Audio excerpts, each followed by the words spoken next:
Olá, galera da Arsenal Brasil. É, é um pós-jogo, mas é principalmente, vamos ser sinceros, um pós-denúncias contra o City. Então, vamos falar do jogo. Foi horrível, jogamos muito mal, foi nossa pior atuação na temporada, nada do que nós fizemos deu certo, o time não jogou bem, o Arteta não mexeu bem.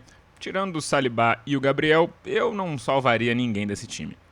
Feito o pré-jogo, o pós-jogo, e dito também que o City não se aproximou da gente, porque eles perderam para o Tottenham, risos, risos, deve ser muito bom torcer para um time que não faz nada, exceto ajudar o seu próprio rival. Vamos falar da denúncia do City, que é muito mais importante do que apenas um jogo, porque isso pode definir essa e outras temporadas. Então, o que são essas denúncias? A Premier League passou aí 5 anos investigando as contas do City e, muito mais importante, o que não estava nas contas do City. E eles descobriram que o City, além de pagar empresas para inflar os valores dos seus patrocínios para estar dentro das regras do Financial Fair Play, do Fair Play financeiro, eles estariam pagando jogadores e técnicos, nomeadamente o técnico italiano Roberto Mancini, por fora.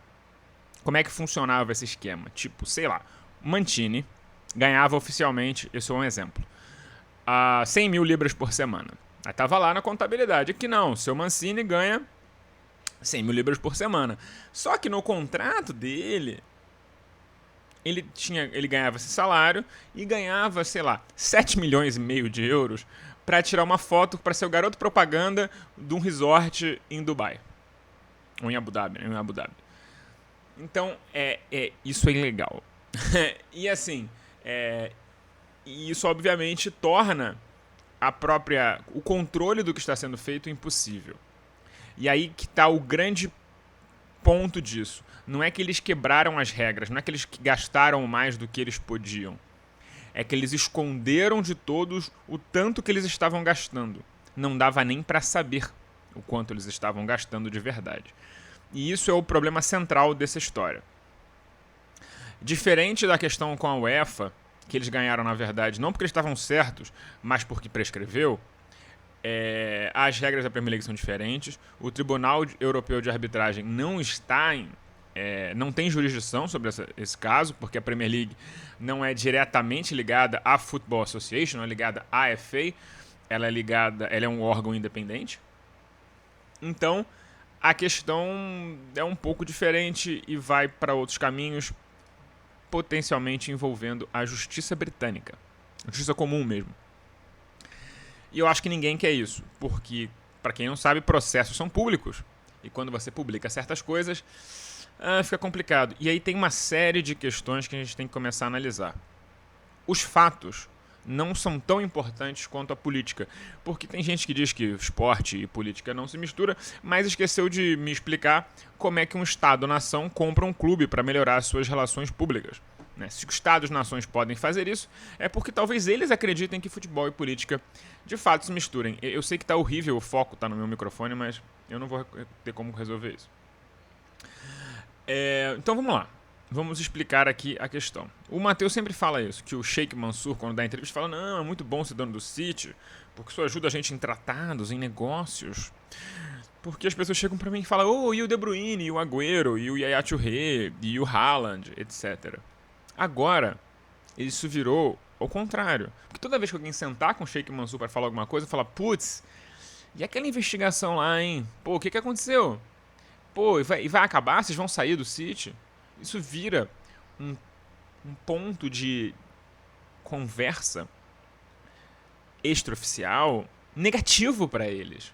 Eles estão se tornando. O sports washing deles está se tornando um passivo, não um ativo. Vocês percebem o que eu quero dizer? Está virando um ônus ter que explicar isso para as pessoas. Então, tem essa questão. Agora que está no público, quanto menos tempo se ficar no público, melhor. Se eles decidirem levar isso para uma litigância, a gente pode estar falando aí de 4, 5 anos de incerteza. E esse elenco do City tem uma galera ficando sem contrato. A gente está entrando num território muito parecido com o que aconteceu com o elenco do Chelsea na temporada passada. Que todo mundo que podia sair direto, saiu. Porque não queria ficar preso, envolvido na incerteza. Então, tem esse fator importante.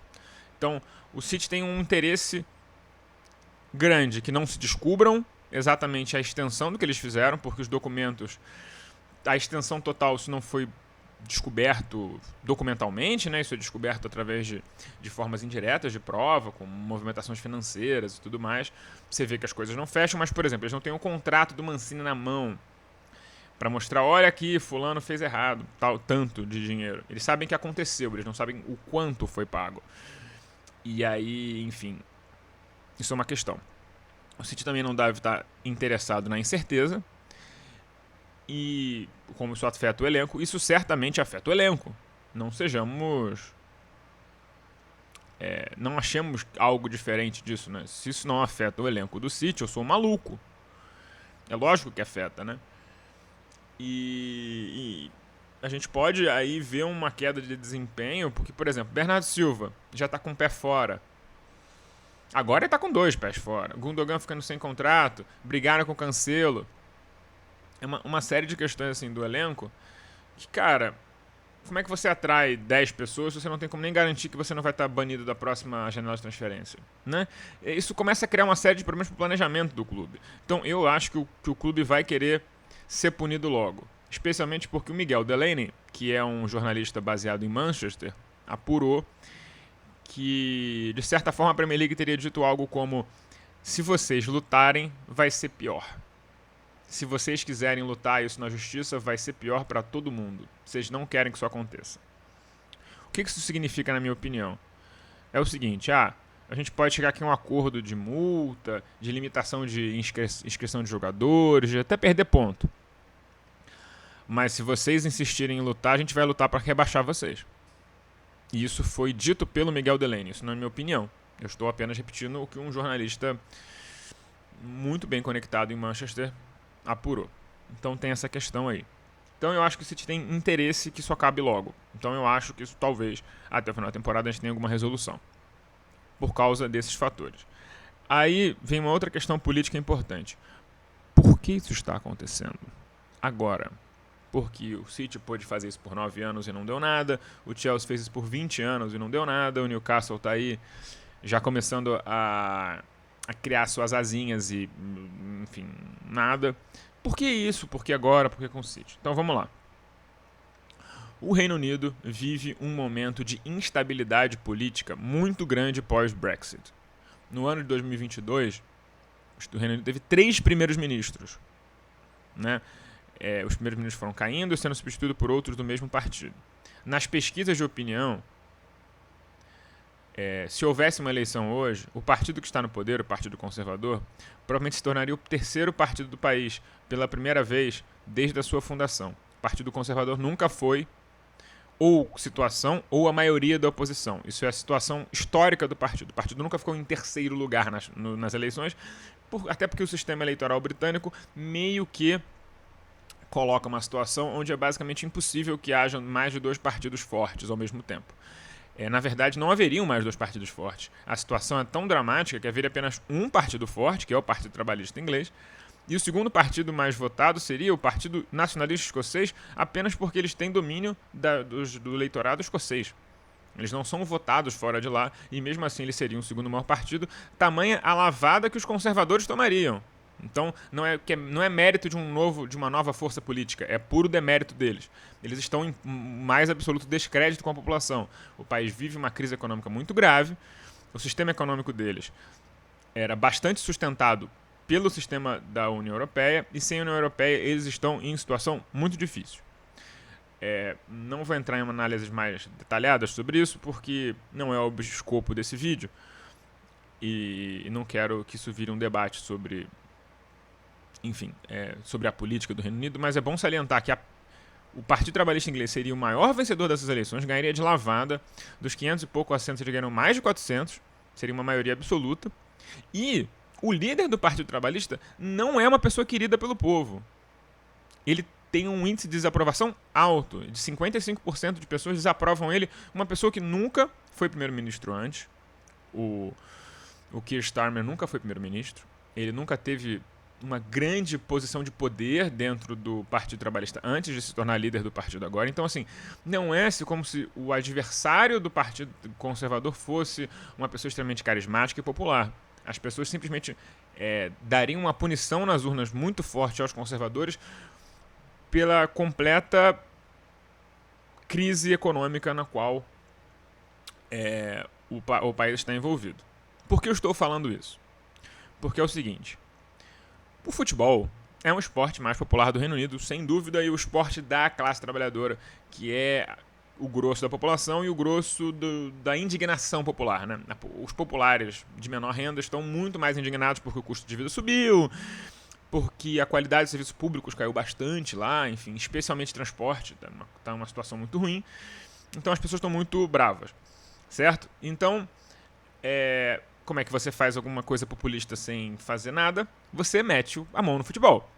Quem é brasileiro sabe disso. Lei Pelé, perdão de dívida de clube. A gente está acostumado a ver isso, sei lá, desde sempre, né? Acho que desde dos anos 60, isso acontece no Brasil periodicamente. Alguém tenta fazer algum tipo de ato populista em relação aos clubes de futebol para tentar ganhar algum tipo de popularidade, certo? E eles disseram, a Premier League está muito estranha, isso não está muito bom, vamos criar uma agência reguladora da Premier League. E, meu amigo, se tem uma coisa que a Premier League não quer, é ser regulada. Porque se eles quisessem ser regulados, eles jamais teriam saído da Football Association, da FA, né?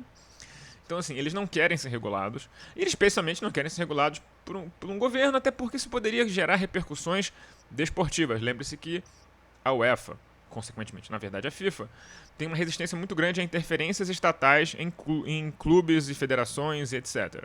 Então, quando isso acontece, nações são punidas. Então, assim, a gente está falando de problemas até maiores que os caras caíram criando para tentar criar um fato político positivo nesse momento. O horizonte político, às vezes, é muito curto prazista, né? Então, assim, a Premier League não quer ser regulada. Então, ela tem que dar uma espécie de demonstração de força, de dizer, olha, não, a gente é perfeitamente capaz de lidar com isso. E a gente vai mostrar aqui com o City que esse tipo de conduta não é mais aceitável. Abu Dhabi e o Reino Unido tiveram algumas rusgas geopolíticas relativamente pesadas no ponto de vista de relações públicas nos últimos anos, com prisão e sequestro de alguns cidadãos britânicos no país, no Emirados Árabes Unidos, mulheres que acusaram pessoas muito poderosas de estupro e foram presas por lá por isso, geralmente crimes sexuais, e teve uma princesa do Emirados Árabes que tentou fugir dos Emirados Árabes para Londres e foi impedida no meio do caminho, foi ressequestrada, uma coisa complicadíssima. Então, assim, isso do ponto de vista de relações públicas tem sido muito ruim para o Reino Unido, né? Eles estão, digamos, defendendo um regime amigo a troco de nada. E talvez seja um recado tipo, olha, maneira, não é porque vocês são ricos que vocês podem o que vocês querem. E assim, do ponto de vista de negócio da Premier League, vamos olhar para as últimas janelas de transferência. Existe alguma outra liga que rivaliza com a Premier League nesse momento? Não. Eu acho que isso era um processo inexorável do modelo de negócio da Premier League e do dinheiro de transmissão. Mas é inegável que o dinheiro do Chelsea e do Manchester City, digamos, colocou um turbo nisso, né? Se a Premier League se tornaria hegemônica num prazo de 20 anos, se tornou no espaço de 10. E hoje a Premier League é completamente hegemônica e os seus contratos de transmissão são tão mais robustos e tão mais poderosos que a gente está falando aí de uma hegemonia que vai durar pelo menos mais uma década. Então, o que acontece? A gente vive num futebol onde o Nottingham Forest ou o Bournemouth tem capital, tem recursos para gastar mais do que, sei lá, o Porto, tá ligado? Do que o Milan. Então, assim, a Premier League é tão hegemônica que agora é a hora de tornar ela estável. E esse dinheiro que fica entrando de fora o tempo todo começou a se tornar tóxico para a liga, porque isso quebra qualquer tipo de disputa no longo prazo. Você consegue manter, por exemplo, o Liverpool tinha um time maravilhoso. ganhou uma Premier League.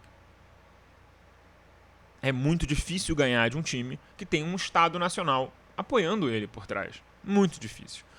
Então, assim, isso é uma questão que poderia no longo prazo machucar o produto. E às vezes é melhor tomar uma porradinha agora do que no longo prazo você perder o controle disso e tornar o que aconteceu com a Série A, né? Que o modelo ruiu, implodiu, porque os clubes começaram a gastar demais para tentar competir com o dinheiro do Berlusconi no Milan, por exemplo. Com o dinheiro da Fiat na Juventus, por exemplo. Então, esse dinheiro que vem de fora da receita do futebol acaba, no longo prazo, destruindo as próprias ligas. Eu acho que, de certa forma, a Premier League aprendeu essa lição e ela quer evitar que isso aconteça. Então, é por isso que isso está acontecendo agora. Eles não querem ser regulados e eles querem tornar o modelo deles minimamente sustentável. Uma nota importante. Os 2 maiores clubes do Reino Unido estão à venda. Liverpool e Manchester United estão à venda. Os Glazers resistiram a passeata, protesto, quebra-quebra, uma mobilização de décadas da torcida do Manchester United, inclusive a fundação de um clube concorrente em puro ódio e ressentimento, que é apoiado até pela geração de 92, como o Gary Neville e essa gente que virou comentarista. A gente está falando aí dos 2 maiores clubes, estão à venda e ninguém quer comprar. Os Glazers resistiram a isso tudo, estão vendendo agora. E o dono da Ineos, que é uma empresa uma empresa petroquímica de plásticos, né? O cara é bilionário, o cara é torcedor do Manchester United e, pelo visto, não tem como pagar o que eles querem. Porque tem uma série de dívidas, de reinvestimentos, do valor que eles querem. Isso daria, 2/3 da fortuna do cara. É o que isso, o cara é fama, não é doido, né? O Liverpool está à venda e não apareceram compradores. Porque esse dinheiro fácil acabou. A Rússia, não existe mais oligarca russo para botar dinheiro, por causa da situação, né, geopolítica na Rússia com a Ucrânia da guerra. Não existe mais mercado chinês. Os chineses cortaram as asinhas do pessoal que estava tentando... O que foi o campeonato chinês? O campeonato chinês foi, novamente, futebol e política, uma forma de líderes políticos e econômicos locais, digamos assim, vou usar termos técnicos, a burguesia ascendente do país, que apesar de ter um sistema controlado pelo Partido Comunista Chinês, tem um sistema, digamos assim, híbrido, onde as pessoas têm uma certa livre iniciativa, mas é uma livre iniciativa sob a tutela do Estado, ou seja, ter conexões políticas é muito bom e as pessoas estão tentando usar o futebol para conseguir conexões políticas dentro do Partido Comunista e o Xi Jinping falou, não vai ter mais, eu não quero mais isso, acaba com essa liga, ninguém gosta de futebol aqui na China, dane-se. Então, acabou essa possibilidade. Essa porta também fechou, porque as pessoas faziam isso por interesses políticos internos da China e a China fechou essa ala de acesso. Então, sobrou basicamente os países árabes. Dos países árabes, a Arábia Saudita tem seu clube, os Emirados Árabes têm seu clube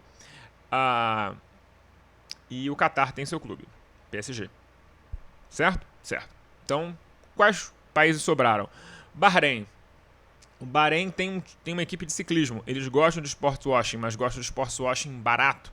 Eles nem investem tanto assim na equipe de ciclismo. O Bahrein gosta de investir, fazer o seu sportswashing, por exemplo, no automobilismo, porque o Bahrein é dono da McLaren. Então eu acho que eles já estão, digamos assim, investidos. O Kuwait nunca fez nenhuma iniciativa de sportswashing qualquer, não indica que farão. O Oman não tem essa bala toda. Acabou. Não tem mais de onde vir um oligarca. Então, assim, controlar os que já estão lá, que são tão poucos, é fundamental para que essa bola de neve pare e a gente tenha um horizonte sustentável. Até porque o dinheiro que vai sobrar é o dinheiro de fundos de investimento americano que tem uma perspectiva de lucro. Pode ser lucro contábil. O clube não precisa dar lucro de verdade. E eu não tenho tempo para explicar o que é lucro contábil, porque eu tenho que falar por 40 minutos sobre isso, não é o interesse aqui. Mas, por exemplo, o que o Todd Bowley está fazendo, de espalhar os contratos e tal, é uma forma de gerar lucro contábil. Porque, por exemplo, o Mudryk, na verdade, custa 10 milhões por temporada. Então, se daqui a 3, 4 anos ele for vendido por 70 milhões, porque o mercado foi inflado, 70 milhões foi um negócio ruim, daqui a 4, 5 anos, que é a perspectiva dele, ele vai ter tido lucro contábil, apesar de ter prejuízo na prática. É isso, em termos gerais. Então, assim, e o dinheiro nos Estados Unidos também não está barato. A taxa de juros nos Estados Unidos foi zero por muito tempo, hoje em dia está em 2,5%, e a tendência é de alta. Devem subir mais a taxa de juros dos Estados Unidos nos próximos anos, o que torna menos interessante investir nesse tipo de coisa, porque, sei lá, porque títulos do Estado americano estão sendo muito rentáveis e um investimento extremamente seguro, percebe? Então, assim, a era do dinheiro barato acabou em geral. Dito isso, como é que você sustenta o futebol? Você tem que deixar o futebol... Cara, ele tem que ser minimamente sustentável, senão a gente vai implodir essa coisa boa que a gente tem aqui. E ninguém na Premier League quer que a Premier League quebre, porque os executivos da Premier League são pagos por performance, e a falência geral da sua liga geralmente não dá incluída no contrato como elegível para bônus. Então eles têm os interesses deles. Então o cenário é um tanto quanto complexo, mas um tanto quanto desfavorável para o Manchester City. Porque eles podem ser o símbolo desse freio de arrumação. O símbolo que o Newcastle não vai poder fazer mais, que o Todd Bowley não vai poder fazer o que ele fez, e que as coisas vão se estabilizar num outro patamar. Que inclusive talvez seja o jogo que a FSG, né, a controladora do Liverpool, e os Glazer, controladores do Manchester United, estão jogando. Estão colocando o clube à venda como uma peça de chantagem, do tipo, olha, desse jeito não vai dar. Se vocês mudarem, talvez a gente fique. Mas senão a gente vai criar toda essa instabilidade na sua liga, que é a liga mais popular do mundo, os clubes mais populares da liga, e eles estão constantemente à venda, e a gente não pode investir direito, né, porque eu não sei se eu quero ficar. Olha que problema que você cria para sua liga. Então, assim, a gente está vendo um jogo de chantagem de bastidores muito complexo, e hoje a Premier League é basicamente dominada por investidores americanos, os Kroenke, os Glazer, o pessoal da FSG, o Todd Bowley. Eles têm interesses no Tottenham, apesar de que eu acho que não são controladores diretos do Tottenham, os investidores americanos. A gente está falando do dono do Botafogo lá no Palace. Os clubes menores todos são de donos americanos. Então, assim, acho que, se não me engano, são 14 clubes que têm donos americanos. Então a gente está falando de uma da linha onde de voto lá, né? Se eles se unirem por certas decisões de modelo de negócio, os outros clubes que não são de donos americanos sequer podem barrar isso internamente na Premier League, porque eles têm a maioria absoluta lá dos votos. Então, assim, eu acho que isso vai gerar consequências. Se nessa temporada, eu não tenho certeza, mas eu acho que é do interesse do City que isso acabe logo. E se você for parar para pensar, para eles é melhor aceitar alguma punição desportiva de perda de pontos nessa temporada do que na próxima. Porque nessa eles não têm garantia de ganhar. Eles não estão tipo na frente, ganhando de batelada, não estão jogando bem. O elenco precisa de uma reformulação. E eles vão começar, imagina, o elenco sendo reformulado, eles começando 15 pontos atrás na próxima temporada. A chance deles ganharem é muito pequena de novo. Nessa temporada eles têm, por exemplo, a possibilidade de focar na Champions League e tentar ganhar um título inédito. A temporada deles tem caminhos, né? Então eu acho que o City talvez sente a mesa e resolva isso logo. Litigar não interessa a eles, porque quanto mais tempo isso demora, pior fica a situação de longo prazo do elenco. Isso afeta o elenco, não é uma empresa normal. E quando eles conseguiram abafar isso, era fácil, agora isso está no aberto e isso é grave. Tem muitas questões muito sérias ali. E é muita acusação para não dar em nada, são mais de 100 acusações. O City fez muita besteira. Então, é isso. Eu falei bastante, falei por quase meia hora, que é completamente fora do que eu tento fazer aqui, mas eu acho que é muito importante a gente entender a extensão que está por trás disso, para a gente poder formar nossa opinião e para a gente entender que, cara, não é só uma questão moral. Eu acho que nem sequer passa por uma questão moral, porque negócios são notoriamente desprovidos de moral. Isso não é uma crítica ou um elogio, é apenas uma observação. Eu acho que o grande ponto dessa história é que a Premier League não precisa mais desse dinheiro, porque eles já são hegemônicos. Agora a era da consolidação tem que ter uma outra face, e essa face tem que ser sustentável para continuar atraindo os investimentos do único lugar que pode continuar investindo neles, que é o capital dos Estados Unidos. Então, nesse contexto, eu acho que o City deve ter sim as suas asinhas cortadas e deve aceitar que cortem pouco para evitar que arranquem até o toco. Nessa linda rima não intencional, até a próxima.